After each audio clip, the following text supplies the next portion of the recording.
നമസ്കാരം, വിപ്ര ന്യൂസിലേക്ക് സ്വാഗതം. വാർത്തകൾ വായിക്കുന്നത് രശ്മി ഗോപാൽ. ഇന്നത്തെ പ്രധാന വാർത്തകൾ.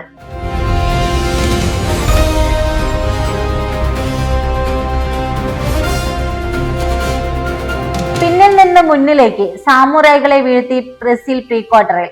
ഒരു ഗോളിന് പിന്നിലായ ശേഷം രണ്ടാം പകുതിയിൽ ആഞ്ഞടിച്ച ബ്രസീലിയൻ തിരമാലയ്ക്ക് മുന്നിൽ ജാപ്പനീസ് സാമുറായികൾക്ക് പിടിച്ചു നിൽക്കാനായില്ല. ആദ്യ പകുതിയിൽ ബോറിംഗ് ഫുട്ബോളിന് പഴികേട്ട മഞ്ഞപ്പട രണ്ടാം പകുതിയിൽ യഥാർത്ഥ ബ്രസീലായി മാറിയപ്പോൾ ജപ്പാൻ പൊരുതി വീണു. ഒരു ഗോളിന് പിന്നിലായ ശേഷമാണ് രണ്ടാം പകുതിയിൽ തനി നിറം പുറത്തെടുത്ത ബ്രസീൽ 2-1 ഉജ്ജ ജയത്തോടെ പ്രീ ക്വാർട്ടറിലേക്ക് ടിക്കറ്റ് എടുത്തത്. ഇന്നും അതിശക്തമായ മഴ. 2 ജില്ലകളിൽ ഓറഞ്ച് അലേർട്ട്, 7 യെല്ലോ അലേർട്ട്. സംസ്ഥാനത്ത് വിവിധ ജില്ലകളിൽ ഇന്നും ശക്തമായ മഴയ്ക്ക് സാധ്യതയെന്ന് കേന്ദ്ര കാലാവസ്ഥാ വകുപ്പിന്റെ പ്രവചനം. കണ്ണൂർ, കാസർഗോഡ് ജില്ലകളിൽ ഒറ്റപ്പെട്ട അതിശക്തമായ മഴയ്ക്ക് സാധ്യതയുള്ളതിനാൽ ഇരു ജില്ലകളിലും ഓറഞ്ച് അലർട്ട് പ്രഖ്യാപിച്ചിട്ടുണ്ട്.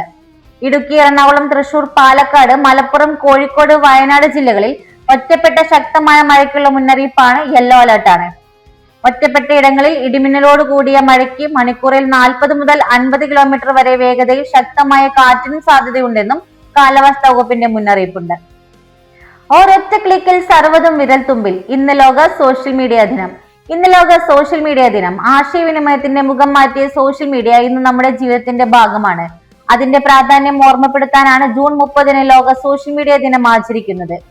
ഒരൊറ്റ ക്ലിക്കിൽ എല്ലാ വിവരങ്ങളും നമ്മളിലേക്ക് എത്തും മിനിറ്റുകൾക്കകം. ആശയവിനിമയത്തിൽ സമൂഹ മാധ്യമങ്ങളുടെ പങ്ക് വിശദമായി ചർച്ച ചെയ്യുന്നതിനായി 2010 മാഷേബിൾ വാർത്താ വെബ്സൈറ്റ് ആണ് ആദ്യമായി മീഡിയ ദിനം ആചരിച്ചു തുടങ്ങിയത്. ട്രെയിനുകൾ കേന്ദ്രീകരിച്ചുള്ള മോഷണ സംഘത്തിലെ പ്രധാന കണ്ണി പിടിയിൽ. പറവൂർ സ്വദേശി അഭിജിത്താണ് RPFന്റെ പിടിയിലായത്. പോലീസിനെ കണ്ടതോടെ ട്രെയിനിൽ ചാടിക്കയറി രക്ഷപ്പെടാൻ ശ്രമിച്ച പ്രതിയെ അതിസാഹസികമായാണ് പിടികൂടിയത്. പോലീസിന്റെ മുന്നിൽ ട്രെയിനിൽ തൂങ്ങിക്കിടന്ന് അഭ്യാസ പ്രകടനം നടത്തി റെയിൽവേ സ്റ്റേഷനുകളിലെയും ട്രെയിനുകളിലെയും മോഷണങ്ങൾ ഗുരുതര സ്വഭാവമുള്ളതാണ്. മോഷ്ടിക്കപ്പെട്ട വസ്തുക്കളെയോ പ്രതികളെയോ കണ്ടെത്താൻ പലപ്പോഴും കഴിയാതെ പോകാറുണ്ട്. 100-ലധികം CCTV ദൃശ്യങ്ങൾ കേന്ദ്രീകരിച്ചാണ് RPF പ്രതിയിലേക്ക് എത്തിയത്. എന്റെ ഹൃദയം വെനസ്വേലയ്ക്കൊപ്പം, കോടികളുടെ കൈത്താങ്ങുമായി നെയ്മർ. ഇരട്ട ഭൂകമ്പം സർവനാശം വിതച്ച വെനസ്വേലയ്ക്ക് കൈത്താങ്ങുമായി ബ്രസീൽ സൂപ്പർ താരം നെയ്മർ. ഭൂകമ്പത്തിൽ തകർന്ന രാജ്യത്തിന്റെ രക്ഷാപ്രവർത്തനങ്ങൾക്കായി താരം കോടികൾ സംഭാവന നൽകി.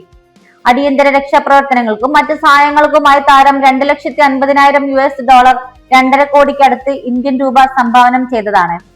റിപ്പോർട്ടുകൾ എൽസുമാരിയോ ദുരന്തം ബാധിച്ച ആയിരക്കണക്കിന് കുടുംബങ്ങൾക്ക് ഭക്ഷണം, കുടിവെള്ളം, താൽക്കാലിക അഭയ കേന്ദ്രങ്ങൾ, മറ്റ് അടിയന്തര സഹായങ്ങൾ എന്നിവ ഉൾപ്പെടെയുള്ളവ എത്തിക്കാനായാണ് താരം സഹായം നൽകിയത്. ഇതുപോലുള്ള ന്യൂസ് അപ്ഡേറ്റ്സിനായി വിപ്ര ന്യൂസ് സബ്സ്ക്രൈബ് ചെയ്യൂ.